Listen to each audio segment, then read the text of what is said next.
Hello everyone. आज हम पढ़ने वाले हैं प्लेसेंटा प्रीविया। प्लेसेंटा प्रीविया पढ़ने से पहले हम देख लेते हैं कि एंटीपार्टम हेमरेज क्या होता है। एंटी यानी कि बिफोर, पार्टम का मतलब होता है डिलीवरी एंड हेमरेज का मतलब होता है ब्लीडिंग।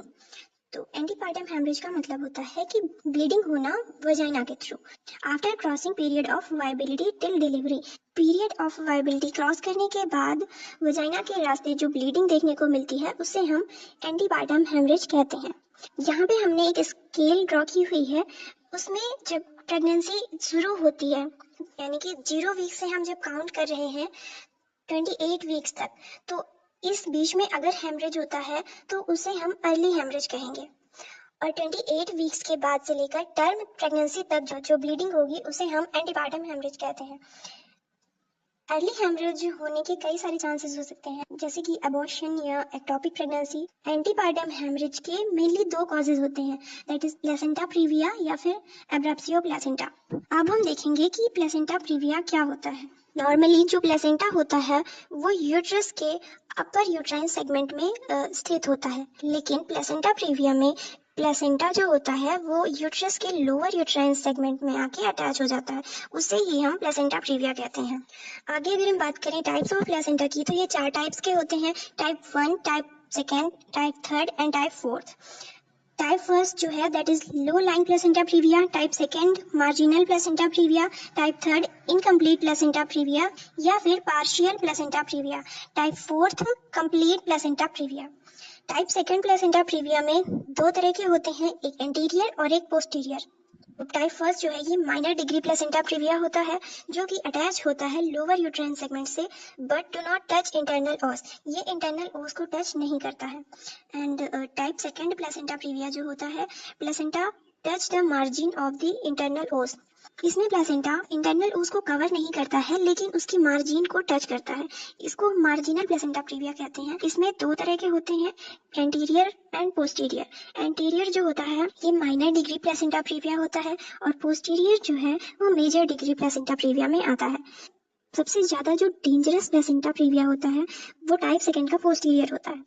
अब हम देखते हैं टाइप थर्ड प्लेसेंटा प्रीविया। जब इंटरनल ओस जो है वो पूरी तरह से जब क्लोज होती है, उस वक्त प्लेसेंटा जो होता है वो ओस को पूरी तरह कवर करता है, लेकिन जब ओस डायलेट हो जाती है तब प्लेसेंटा इसको आधा ही कवर करता है, पार्शियली कवर करता है इंटरनल ओस को।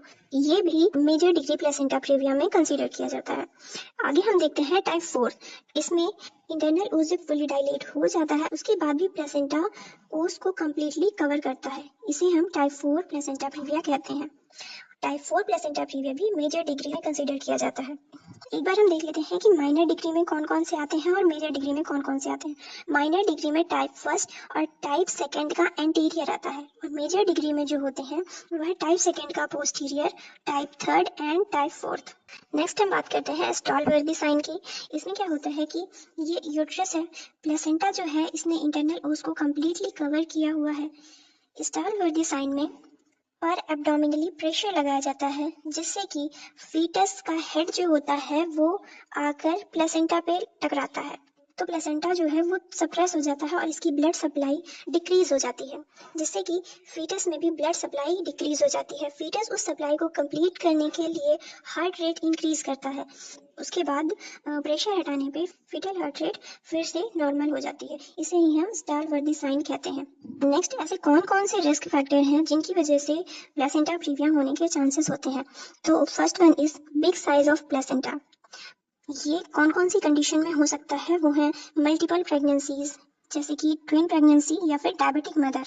मल्टीपल प्रेगनेंसी है उसमें चांसेस होते हैं कि प्लेसेंटा का साइज बड़ा हो 2 बच्चों को पालने के लिए, उसमें प्लेसेंटा प्रीविया होने के चांसेस होते हैं। नेक्स्ट है placenta सेकेंचुरेटा।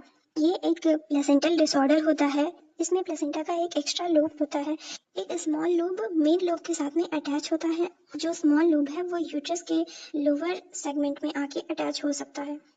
Next is previous caesarean section. अगर कोई प्रीवियस सिजेरियन सेक्शन हुआ है तो उसकी वजह से जो स्कार फॉर्मेशन हो जाती है, तो इसके कारण प्लेसेंटा प्रीविया होने के चांसेस होते हैं। नेक्स्ट जो है प्रीवियस हिस्ट्री ऑफ कर्टेज, यानी कि अगर पहले कर्टेज करवाया गया है तो उसकी वजह से भी स्कार फॉर्मेशन बन सकते हैं, जिसकी वजह से चांसेस होते हैं कि प्लेसेंटा अपनी जगह छोड़ सकता है, यानी कि लोअर यूट्राइन सेगमेंट में आके वो अटैच हो सकता है। एनी काइंड ऑफ ट्यूमर और फाइब्रॉइड इन अपर यूट्राइन सेगमेंट, अगर अपर यूट्राइन सेगमेंट में किसी तरह की कोई ट्यूमर या कोई फाइब्रॉइड डेवलप हो गया है तो प्लेसेंटा को अपर यूट्राइन सेगमेंट में जगह ना मिलके लोअर यूट्राइन सेगमेंट में जगह मिलेगी, तो वो लोअर यूट्राइन सेगमेंट में ही आकर अटैच होगा।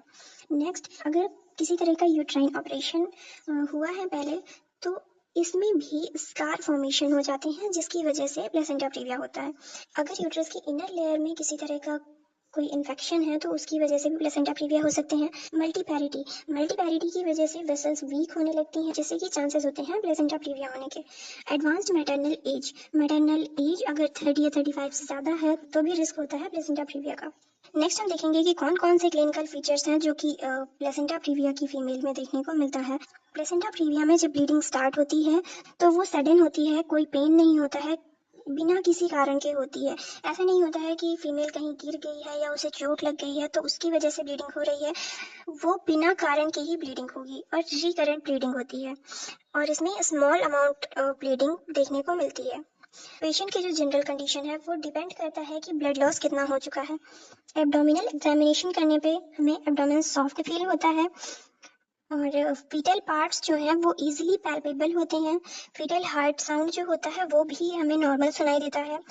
माल प्रेजेंटेशन हमें देखने को मिलती है क्योंकि प्लेसेंटा प्रीविया की कंडीशन में एंगेजमेंट होना बहुत मुश्किल होता है। जब तक एंगेजमेंट नहीं होती है तब तक फीटस की जो प्रेजेंटेशन है वो चेंज होती रहती है, फिक्स नहीं होती है। नेक्स्ट हम देखेंगे कि इसमें हम कौन कौन से डायग्नोसिस कर सकते हैं। अल्ट्रासोनोग्राफी करके हम प्लेसेंटा प्रीविया को डिटेक्ट कर सकते हैं। आगे हम बात करेंगे मैनेजमेंट की।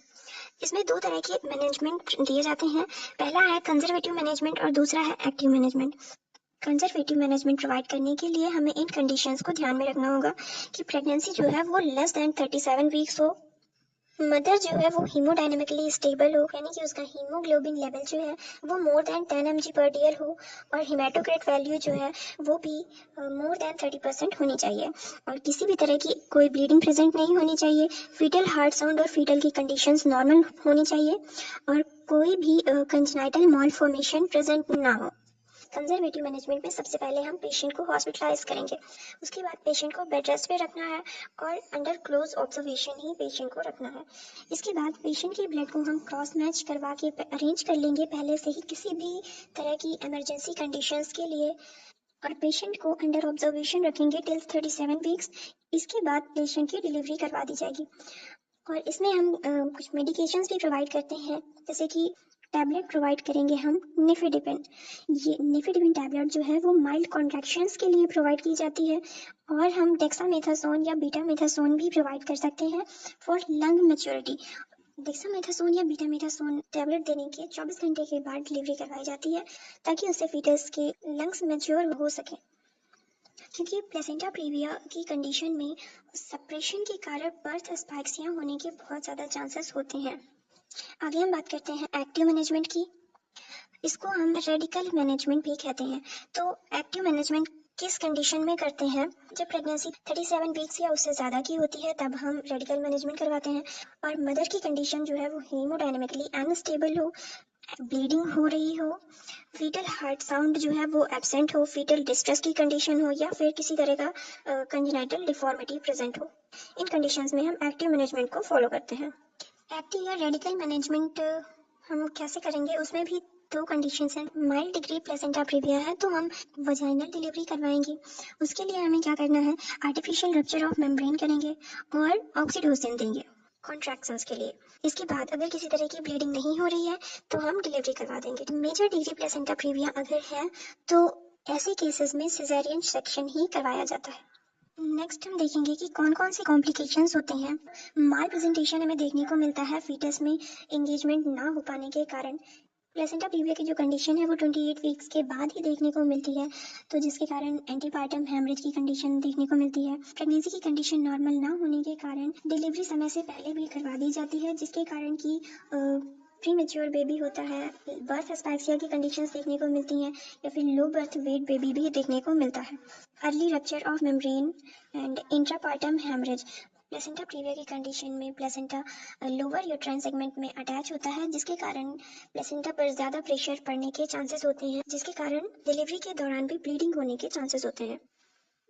Postpartum haemorrhage, placenta lower uterine segment में होने के कारण सारी वेसल्स भी नीचे होती हैं, तो ब्लीडिंग को आसानी से रोकना मुश्किल होता है, जिसके कारण हमें पोस्टपार्टम हेमरेज भी देखने को मिलता है। मदर में सेप्सिस भी देखने को मिल सकता है, शॉक भी देखने को मिल सकता है और मैटरनल डेथ भी हो सकती है। प्लेसेंटा नीचे होने के कारण बर्थ के टाइम दिक्कतें आ सकती हैं, जिससे कि बर्थ इंजरीज होने के चांसेस होते हैं। अगर ब्लीडिंग ज़्यादा हो या कंप्रेशन ज़्यादा हो तो उसके कारण इंट्रायूट्राइन डेथ भी हो सकती है और कंजेनिटल मॉलफॉर्मेशन होते हैं और ऑपरेशनल इंटरफेरेंस की ज़रूरत भी पड़ सकती है।